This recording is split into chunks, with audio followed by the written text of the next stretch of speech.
Hey everyone, I'm doing another tutorial here on how to add a switch for your eye controls to follow both the neck control or the world, or a little bit of both. So here we go. Um, just going to show you what I have set up right now. I've got a control. It's moving around the joint of the neck. I've got my eye control. Both of my eyes are skinned. They're following that as I move it around. I'm going to go ahead and create two locators. I just duplicated one, and they're in the scene there. I'm going to move them up to the same spot where the neck joint is. I just scaled it down on the local scale. I'm going to rename one of them neck follow, and then the other one cog follow. I'm going to parent constraint neck follow to my neck control. And I've got the cog control down there. I'm going to do the same to that. Parent constraint the cog control, or the cog locator to the cog. You can see that as I rotate both of these controls, the locators are following the way that they should. I'm adding a couple attributes now to the eyes, or the eye control. Just a separator here. I'll lock that. And then I'm creating a follow head, and in this case, cog control. My min and my max will be 0 and 1, and I'll hit add.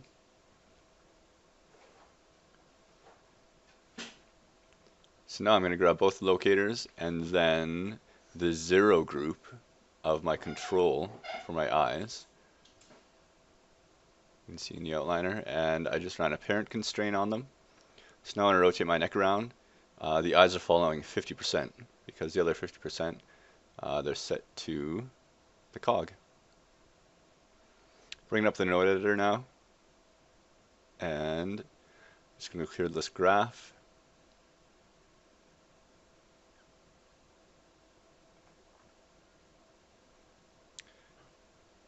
I'll bring in both my locators, that's middle mouse dragging from the outliner. I'll bring in my eye control as well, that has my attributes on it that I created. And I'll bring in my parent constraint. That's the parent constraint of the 0 group. Just going to rearrange this a little bit.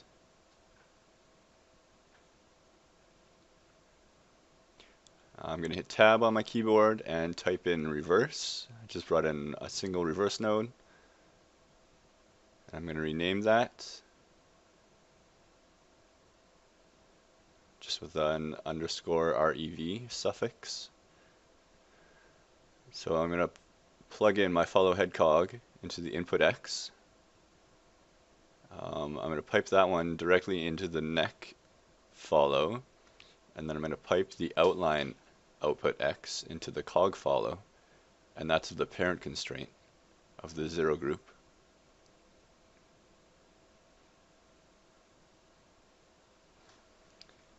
Now, once I do that, you can see as I rotate my neck control, the eye control stays still.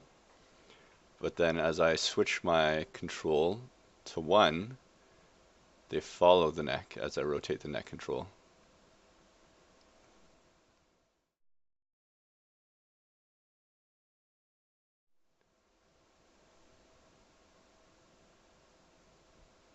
You can see.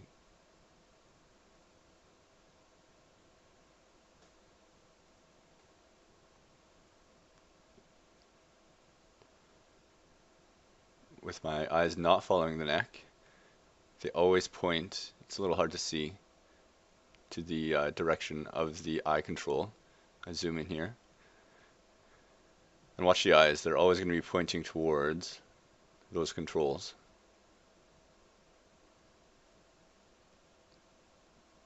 No matter where I move the neck.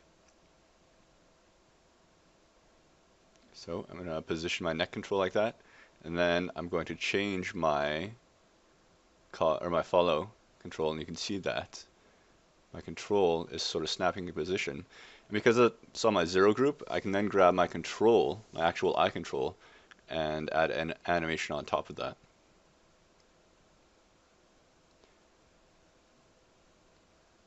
So just playing around a little bit more with it.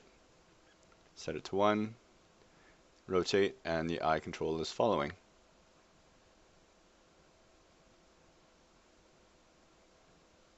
I'll show you the node editor really quickly one more time.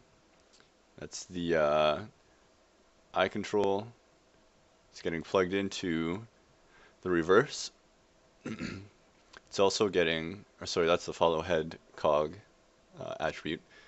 That's getting plugged in directly to the neck follow constraint, and the output of my reverse is being plugged into the cog follow of the parent constraint.